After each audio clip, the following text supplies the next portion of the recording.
नमस्कार मित्रांनो, वेल्थ यज्ञ या चॅनलमध्ये तुमचं स्वागत आहे। आज मार्केट कसं राहण्याची शक्यता आहे ते आपण या व्हिडिओमध्ये पाहणार आहोत। त्यापूर्वी जर तुम्ही या चॅनलला सबस्क्राइब केले नसेल तर चॅनलला सबस्क्राइब करा आणि बेल आयकॉन प्रेस करायला विसरू नका, म्हणजे नवीन व्हिडिओचे नोटिफिकेशन तुम्हाला सर्वात आधी मिळेल। इंडियन इंडायसेसचा जर विचार केला तर निफ्टी जी आहे ती काल 0.5% वरती क्लोज झालेली आहे। सेन्सेक्स पण ऑलमोस्ट 0.5% वरती क्लोज झालेला आहे। काल बँक निफ्टीमध्ये गिरावट राहिलेली आहे। 211 पॉईंट्सनी बँक निफ्टी डाऊन क्लोज झालेली आहे। कालचे टॉप गेनर्स जर पाहिले तर त्यामध्ये पहिला आहे ONGC, नंतर इंडसइंड बँक, गेल, डॉक्टर रेड्डीज लॅब आणि टेक महिंद्रा हे कालचे टॉप गेनर्स राहिलेले आहेत। टॉप लुजरचा जर विचार केला तर त्यामध्ये पहिला आहे HDFC बँक, दुसरा आहे ICICI बँक, नंतर ॲक्सिस बँक, SBI आणि life insurance, SBI life insurance हे कालचे टॉप लुजर्स राहिलेले आहेत।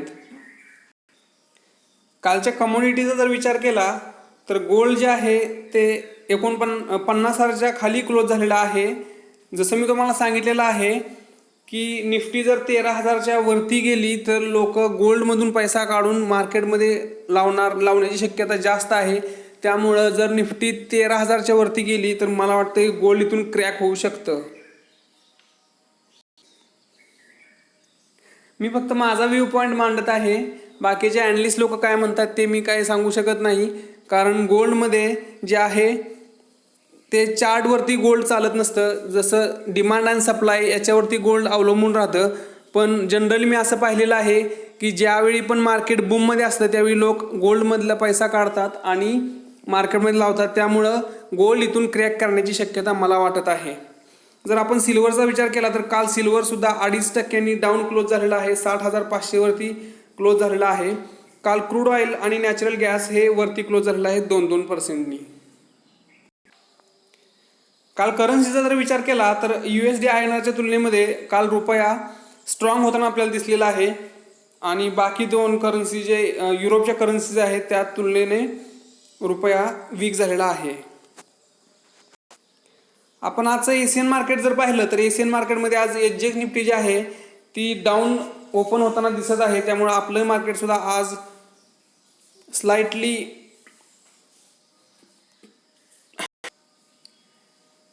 आज फ्लॅट राहण्याची शक्यता वाटत आहे। जर जपानचा निक्की जर पाहिला तर निक्की 637 पॉईंट्सनी वरती ट्रेड होताना दिसत आहे। त्यामुळं एशियन मार्केट जे आहे ते मिक्स दिसत आहे आपल्याला।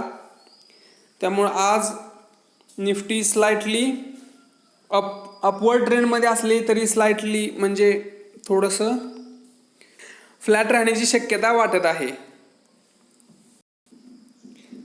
आता निफ्टीचा जर विचार केला तर निफ्टीला काय सपोर्ट आणि रेजिस्टन्स आहे ते आपण पाहूया। काल निफ्टी जी आहे ती 67 पॉईंट्सनं वरती क्लोज झालेली दिसलेली आहे आपल्याला। आज निफ्टीचे की रेजिस्टन्स आणि सपोर्ट जर पाहिले तर निफ्टीला पहिला जो रेजिस्टन्स आहे तो 12,988, म्हणजे ऑलमोस्ट आपण 13,000 म्हणू शकतो। 13,000चा एक सायकोलॉजिकल रेजिस्टन्स आहे। जोपर्यंत 13,000चा सायकोलॉजिकल रेजिस्टन्स निफ्टी ब्रेक करत नाही तोपर्यंत निफ्टी इथून वरती जाण्याची शक्यता फार कमी वाटते मला। त्याच्या पुढं जर पाहिलं तर 13,050चा दुसरा सपोर्ट आहे, रेजिस्टन्स आहे। नंतर 13,131चा रेजिस्टन्स आपल्याला दिसत आहे। खालचे जर सपोर्ट्स पाहिले तर 12,845चा पहिला सपोर्ट दिसतोय, त्याच्यानंतर 12,763 आणि त्याच्या खाली 12,700चा रेजिस्टन्स सपोर्ट आपल्याला दिसत आहे। बँक निफ्टीचा जर विचार केला तर बँक निफ्टी काल 211 पॉईंट्सनी लोअर क्लोज झालेली आहे। काल बँक निफ्टी 29,024ला क्लोज झालेली आहे। त्याचे रेजिस्टन्स जर पाहिले तर पहिला रेजिस्टन्स जो आहे तो 29,394चा पहिला रेजिस्टन्स आहे। त्याच्यानंतर 29,762 आणि नंतर 30,000चा रेजिस्टन्स आपल्याला दिसत आहे। बँक निफ्टीचे जर सपोर्ट पाहिले तर 28,753चा पहिला सपोर्ट दिसतोय, त्याच्यानंतर 28,483चा सपोर्ट आहे आणि त्याच्या खाली 28,114चा सपोर्ट आहे। कालचं FII आणि DIIचा जर विचार केला तर FIIने काल सुद्धा परत 4,738 करोडचे शेअर्स बाय केलेले आहेत. काल त्यांनी ग्रॉस परचेस जे आहे ते 12,442 करोडचं केलेलं आहे आणि ग्रॉस सेल्स जे आहे ते 7,704 कोटीचं केलेलं आहे. त्यामुळे त्यांचं नेट परचेस जे आहे ते 4,738 करोडचे शेअर्स त्यांनी नेटमध्ये बाय केलेले दिसत आहेत आपल्याला. DIIचा जर विचार केला तर काल DIIनी परत ऑलमोस्ट 3,000 करोडचे शेअर्स सेल केलेले दिसले आहेत. त्यांनी ग्रॉस परचेस जे आहे ते 3,909 कोटीचे शेअर्स बाय केलेले आहेत. ग्रॉस परचेस जे आहे ते नंतर ग्रॉस सेल जे आहे ते 6,853 करोडचे ग्रॉस सेल झालेले आहे. त्यामुळे त्यांचं नेट सेलिंग झालेलं आहे ते 2,944 करोडचे शेअर्स त्यांनी नेट सेल केलेले दिसत आहेत. मंथ टिल डेचा जर विचार केला तर DIIनी आजपर्यंत या महिन्यामध्ये 35,587 करोडचे शेअर्स सेल केले आहेत कॅशमध्ये. गुड न्यूजचा जर विचार केला तर व्होडाफोन आयडिया ही जी कंपनी आहे ती 15,000 करोड रेज करणार आहे. ही एक मला गुड न्यूज वाटली. व्होडाफोन आयडिया हे जे शेअर होल्डर असतील त्यांच्यासाठी गुड न्यूज वाटते. काल व्होडाफोन आयडियाचा शेअर्स याच्यामुळं काल तेजीमध्ये राहिलेला होता. नॉट सो गुड न्यूज म्हणजे आपण बॅड न्यूज म्हणत नाही, आपण थोडंसं पॉझिटिव्ह विचार करत असतो. म्हणजे माझा जर विचार केला तर मी पॉझिटिव्ह राहण्याचा प्रयत्न करतो. त्यामुळं बॅड न्यूज म्हणण्याच्या ऐवजी नॉट सो गुड न्यूज मी असं म्हणत असतो.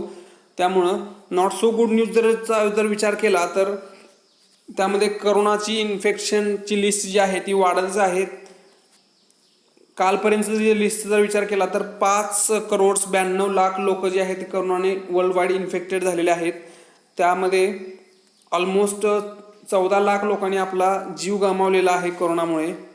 इंडियाचा जर विचार केला तर इंडियामध्ये इन्फेक्टेड लोकांची जी लिस्ट आहे त्यांचा नंबर जो आहे तो 91.5 लाख लोक जी आहेत ती इंडियामध्ये करोना इन्फेक्टेड झालेले आहेत. आणि डेथचा जर विचार केला तर 1,34,000 लोक जे आहेत ही अनफॉर्च्युनेट डेथ त्यांच्या झालेल्या आहेत. इंडियामध्ये रिकव्हरी जी आहे ती चांगली आहे. रिकव्हरी जी आहे ते 85.6 लाख लोक करोनामधून रिकवर झालेली दिसत आहेत आपल्याला. वर्ल्ड वाईडचा जर विचार केला तर काल जगामध्ये संपूर्ण 6 लाख लोक नवीन लोक जे आहेत ते करोनाचे सापडलेले आहेत. नवीन केसेस जे आहेत त्या रिपोर्ट झालेल्या आहेत. आणि इंडियाचा जर विचार केला तर 44,059 नवीन केसेस काल इंडियामध्ये रिपोर्ट झालेल्या आहेत. दुसरी एक महत्त्वाची जी मला थोडीशी नॉट सो गुड न्यूज वाटते त्यामध्ये महाराष्ट्रानं जे आहे ते नवीन गाईडलाईन्स बनवलेल्या आहेत. त्याच्यानुसार दिल्ली, राजस्थान, गुजरात आणि गोवा याच्यामधून येणाऱ्या लोकांना त्यांची टेस्ट कोविडची करणे अनिवार्य करण्यात आलेलं आहे.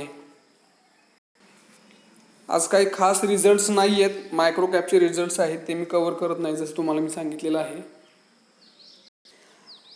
आजचा माझा व्ह्यू पॉईंट जर म्हटला तर जसं मी तुम्हाला बऱ्याच दिवसापासून सांगतोय की प्रेझेंटली मार्केट जे आहे ते ओव्हरबॉट कंडिशनमध्ये आहे.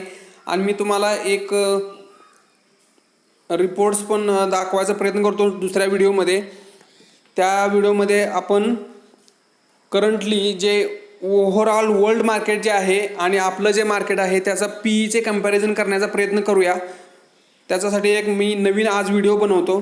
तो व्हिडिओ तुम्ही नक्की पहा. तर जसं मी तुम्हाला काल पण सांगितलेलं होतं की प्रेझेंटली आपलं मार्केट जे आहे त्याचा PE जो आहे तो 30च्या वरती आहे. जगामध्ये दुसरं कुठलंच मार्केट नाही की ज्याचा PE जो आहे तो 30च्या वरती आहे. त्यामुळे आपल्याला थोडंसं कॉशियस राहण्याची गरज आहे. म्हणजे मी तुम्हाला लगेच म्हणत नाही की तुमचा पूर्ण पोर्टफोलिओ विका इथं, कारण आता सध्या कोणतीही विकनेस मार्केटमध्ये दिसत नाही. त्यामुळं आपण ज्यावेळी मार्केट फेअरफुल असतं त्यावेळी आपण जास्त ग्रीडी व्हायची अपेक्षा नाही आहे, पण आपण मार्केटमध्ये राहण्याची गरज आहे. कारण आपण ती जी मार्केटमध्ये बुल रन आलेले आहे ते बुल रनला राईड करण्याची आवश्यकता आहे. त्याशिवाय आपला पैसा बनणार नाही. तर दुसरं जे आहे ते आपल्याला स्टॉक स्पेसिफिक होण्याची गरज आहे. आपल्याला जे चांगले स्टॉक्स आहेत ते आपल्या फेअर व्हॅल्यूला जर आले तर आपण GTT ऑर्डर लावून ठेवू शकतो आणि त्यामध्ये आपले स्टॉक्स बाय होऊ शकतात. त्यामुळे चांगल्या स्टॉक्समध्ये आपल्याला बाय करण्याची गरज आहे. जर तुम्ही एखाद्या खराब स्टॉकमध्ये पेनी स्टॉकमध्ये अडकलेला असाल आणि तुमचं जर तो स्टॉक चांगल्या लेवलला आला असेल तर तुम्ही त्यातून एक्झिट घेऊ शकता.